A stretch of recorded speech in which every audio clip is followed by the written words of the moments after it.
हुकूमत पाकिस्तान ने regulatory duty क्यों ख़त्म की? रेगुलेटरी ड्यूटी को ख़त्म करने का मकसद क्या था? क्या पाकिस्तान में गाड़ियाँ मैन्युफैक्चर होती हैं? और क्या पाकिस्तान में मैन्युफैक्चर होने वाली गाड़ी की क्वालिटी को बेहतर किया जा सकता है? इन तमाम सवालात के जवाब जानने के लिए हमारी वीडियो को एंड तक देखिए। 2023 के आगाज़ से लेकर अब तक गाड़ियों की कीमतों में काफ़ी उतार चढ़ाव देखने को आए हैं, और इसकी सबसे बड़ी वजह यह है कि डॉलर की कीमत दिन ब दिन बढ़ती जा रही है, जिसकी वजह से गाड़ियों की कीमतों में इजाफा देखने को आ रहा है। 31 मार्च 2023 को पाकिस्तान की हुकूमत ने रेगुलेटरी ड्यूटी खत्म कर दी।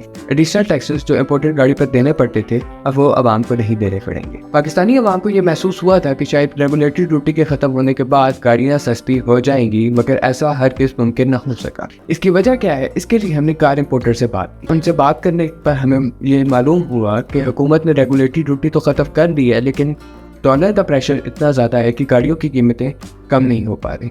अगर गाड़ियों की कीमतें कम करनी है, उसके लिए ज़रूरी है कि बिग थ्री अपनी इनवॉइस डिक्रीज कर दे। बिग थ्री क्या है? बिग थ्री वो बड़ी 3 कंपनियां हैं जिनकी गाड़ियाँ सबसे ज़्यादा पाकिस्तान में बिकती हैं। अगर बिग थ्री अपनी इनवॉइस डिक्रीज कर दे तो उसका सबसे ज़्यादा फ़ायदा आवाम को हो रहा है, क्योंकि गाड़ियों की कीमतें खुद ब खुद कम हो जाएंगी और एक मार्केट में हेल्दी कंपटीशन हो जाएगा।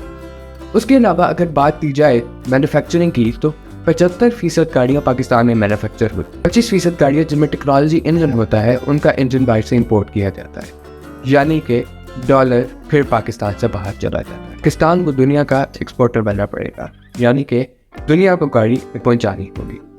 इससे पाकिस्तान में डॉलर आएंगे और पाकिस्तान की इकॉनमी बेहतर हो जाएगी। दुनिया में ऑटोमोबाइल इंडस्ट्री एक पिलर की तरह होती है, यानी कि वो इकॉनमी को सपोर्ट करती है। लेकिन पाकिस्तान में बनने वाली गाड़ी की बिल्ड क्वालिटी इतनी कमज़ोर है। अगर हिंदुस्तान की बात की जाए तो वहाँ गाड़ी की बिल्ड क्वालिटी बहुत अच्छी है। उसके अंदर एयर बैग्स और रोड सेफ्टी फीचर्स मौजूद होते हैं जो एक शहरी की ज़रूरत होते हैं। हुकूमत को चाहिए कि वो इस चीज़ पर ध्यान दे कि गाड़ी में रोड सेफ्टी फीचर्स मौजूद हों और उसकी बिल्ड क्वालिटी बहुत अच्छी हो, ताकि मार्केट में लोग जापानी गाड़ी के बदले पाकिस्तानी गाड़ी को प्रेफर करें।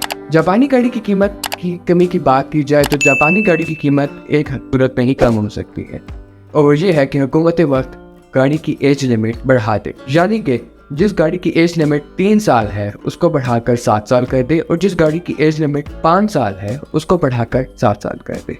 उसका फ़ायदा ये होगा कि पुरानी गाड़ी सस्ती होगी, यानी कि अगर एक 3 साल पुरानी गाड़ी की कीमत $500 है तो एक 7 साल पुरानी गाड़ी की कीमत $150-200 होगी। यानी कि हुकूमत वक्त रेगुलेटरी ड्यूटी तो उतनी ही आयद करेगी, लेकिन गाड़ी की कीमत ओवरऑल कम होगी। इसका डायरेक्ट फ़ायदा शायद शहरी को होगा, उसको कम पैसों में एक बेहतर और मियारी चीज़ मिल जाएगी और एक मार्केट में हेल्दी कंपटीशन हो जाएगा।